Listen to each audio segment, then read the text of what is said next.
Tu souhaites investir dans l'immobilier pour te créer des compléments de revenus, mais tu ne sais pas trop où chercher, où te positionner, dans quel type de ville il faut investir. Permets-moi de te dire qu'il y a 3 types de villes et tu devras faire ton choix sur ces villes. Tu as dans un premier temps la ville patrimoniale, la ville moyenne et la petite ville. Je vais te détailler ça tout de suite. La ville patrimoniale, ce sont les villes où l'immobilier sont chers. On va dire Paris, Saint-Tropez. Il y a vraiment une tension et ce sont des biens généralement. Les personnes qui se positionnent dans ce type de ville sont des personnes qui ont un fort pouvoir financier. Ce qu'ils recherchent, ce n'est pas leur rendement locatif où ils vont obtenir des compléments de revenus, mais ce qu'ils recherchent, c'est vraiment de placer de l'argent. C'est-à-dire, ils vont injecter de l'argent, une somme T aujourd'hui, mais dans quelques années, ils savent qu'ils vont récupérer une plus-value.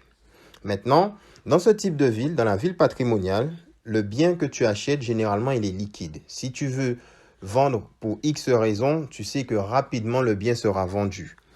Ce qui n'est pas forcément le cas dans les autres villes que je vais te détailler. Et au niveau de la ville patrimoniale, tu sais que forcément, l'immobilier va prendre de la valeur. Tu sais que chaque année, forcément, tu prendras du 3, 4%, peu importe. Mais le bien en question, il va prendre de la valeur.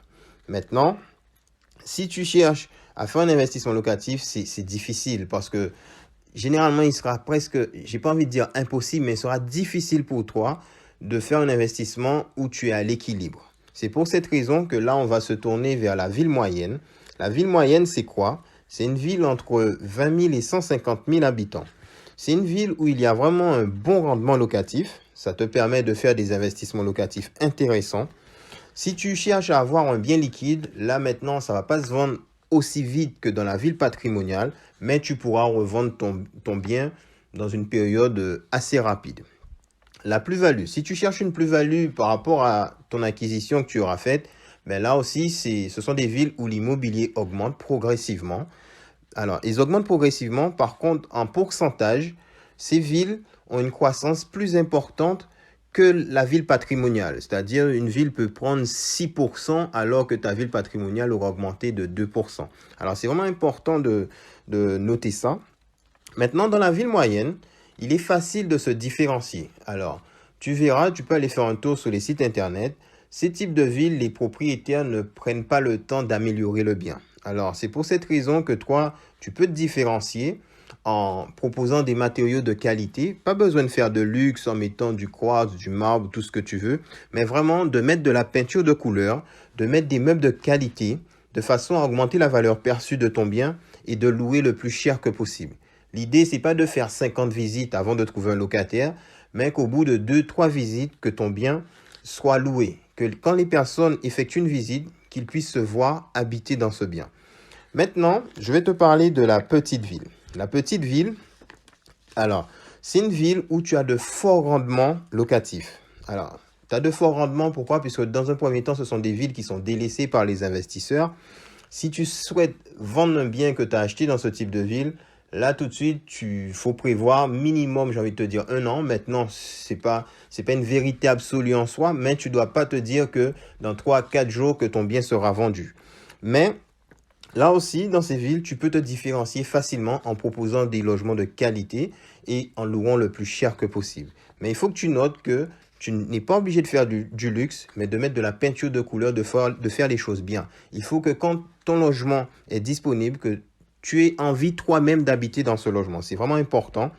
Et par contre, ce qu'il faut que tu te dises, c'est que si tu as fait une acquisition dans ce type de ville, que tu as fait une acquisition quasiment gratuite. Pourquoi une acquisition gratuite? Puisque tu auras simplement utilisé ta capacité d'emprunt pour faire cette acquisition. Ensuite, ce seront tes locataires qui vont rembourser ton échéance. Et en plus d'avoir remboursé ton échéance, tu auras même de l'argent en plus. Et c'est pour cette raison que je te dis, c'est une acquisition gratuite. Maintenant, si tu veux te positionner dans une ville, ce que je peux te donner comme conseil, c'est d'abord d'investir dans une ville moyenne. Une fois que tu auras pris tes marques, que tu seras un peu comme un poisson dans l'eau, à ce moment-là, je t'invite à passer sur les petites villes de façon vraiment à avoir des projets rentables et à continuer d'améliorer tes revenus, avoir des compléments de revenus et que forcément, à force de répéter l'opération, à un moment, tes investissements locatifs vont dépasser tes revenus professionnels. Si tu veux aller plus loin sur le sujet, j'ai mis à ta disposition 3 documents Dans un premier temps, tu vas trouver la checklist. C'est ce document que j'utilise lorsque je pars en visite. Il me permet de faire tous mes points de vérification pour ne rien oublier. Ensuite, tu auras l'offre d'achat de façon à mentionner des éléments importants pour ne pas te mettre la corde au cou lorsque tu iras chercher ton financement. Et le troisième document, c'est la douceur du banquier. Je l'ai appelé ainsi parce que j'ai pu voir qu'il est vraiment apprécié par le conseiller bancaire puisque tu lui mâches le boulot. Tu lui fais, on va dire, c'est un document qui te permet de synthétiser ta situation afin qu'il puisse voir clair et que vraiment tu puisses désamorcer la situation et faire de ce conseiller un partenaire bancaire. Alors, si tu veux mettre la main sur ces documents, je t'invite à cliquer sur le lien en description. Et puis moi, je te dis à très bientôt dans une prochaine vidéo.